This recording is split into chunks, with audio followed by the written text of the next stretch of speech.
भगवान श्री राम ने हमेशा धर्म के अनुसार युद्ध लड़ा और शत्रुओं का संहार किया, लेकिन किष्किंधा के राजा बाली को उन्होंने छुपकर मारा। स्वयं बाली ने मरने से पहले भगवान राम के धर्म पर प्रश्न चिन्ह लगाया और उनसे कठोर प्रश्न किए कि आखिर उन्होंने उनके सामने आकर युद्ध क्यों नहीं किया। बाली के सभी प्रश्नों का उत्तर भगवान श्री राम ने उसी समय दिया और उसकी सभी शंकाओं का समाधान किया। भगवान श्री राम के द्वारा समझाने पर बाली को भी अपने द्वारा किए गए अधर्म का ज्ञान हुआ और उसने भगवान से क्षमा याचना की। साथ ही मरने से पहले बाली ने अपने पुत्र अंगद को भगवान श्री राम की सेवा में सौंप दिया और प्राण त्याग दिए। भगवान श्री राम के द्वारा बाली की शंका का समाधान तो किया गया, लेकिन आखिर उन्होंने बाली को छुपकर क्यों मारा, इसके पीछे कुछ कारण थे। आइए जानते हैं। नंबर 1, बाली का वरदान। बाली को स्वयं भगवान शिव से यह वरदान प्राप्त था कि वह जब किसी से भी युद्ध करने जाए तो उसके शत्रु की आदि शक्ति समाप्त होकर उसके अंदर आ जाएगी। उदाहरण के लिए यदि बाली के अंदर 100 हाथियों का बल हो और भगवान श्री राम के पास 1000 हाथियों का बल हो तो भगवान श्री राम से युद्ध करते समय उनके 500 हाथियों का बल समाप्त होकर बाली के अंदर आ जाएगा। इस प्रकार बाली के पास 600 हाथियों का बल हो जाता और श्री राम की शक्ति आदि रखकर उनके पास केवल 500 हाथियों का बल रहता। इस प्रकार वरदान के प्रभाव से भगवान श्री राम को बाली को सामने से हराना असंभव था। यदि श्री राम बाली को सामने से हरा भी देते तो भगवान शिव का दिया हुआ वरदान असत्य सिद्ध हो जाता। इसलिए भगवान श्री राम को बाली को छिपकर मारना पड़ा, यही इसका मुख्य कारण था।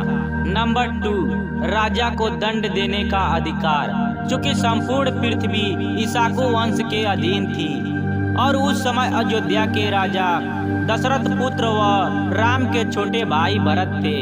अपने राजा की आज्ञा के अनुसार भगवान श्री राम अपने 14 वर्षों के वनवास में राक्षसों व अधर्मियों का वध कर रहे थे। राजा के द्वारा दुष्ट लोगों को दंड देना धर्म पूर्वक कार्य होता है।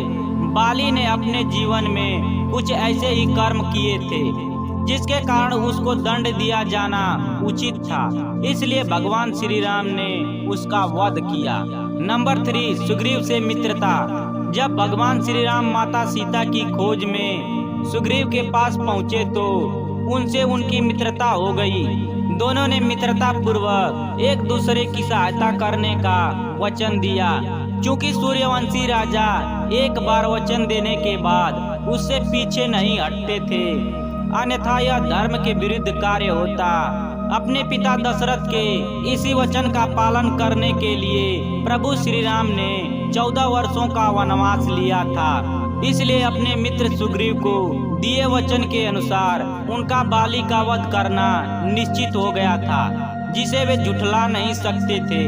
नंबर 4, बाली की लंका नरेश रावण के साथ मित्रता। बहुत समय पहले लंका के राजा रावण और बाली के बीच भीषण युद्ध हुआ था और उसमें रावण की पराजय हुई थी। तब से रावण के क्षमा मांगने के पश्चात दोनों के बीच मित्रता हो गई थी। चूंकि रावण ही माता सीता का अपहरण करके उन्हें लंका ले गया था, इसलिए उसके ही मित्र से सहायता मांगना मूर्खता होती। इसलिए बाली को मारकर किष्किंधा के राज सिंहासन पर अपने मित्र सुग्रीव को बिठाना आवश्यक हो गया था। नंबर 5, सुग्रीव को देश से निकालना और रूमा को अपनी पत्नी बनाना।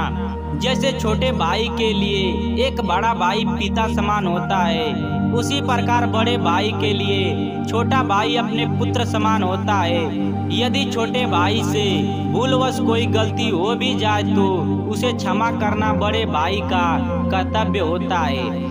लेकिन बाली ने क्रोध में आकर न केवल अपने छोटे भाई सुग्रीव का बड़ी सभा में अपमान किया, बल्कि उसे ठोकर मारकर देश से निकाल दिया।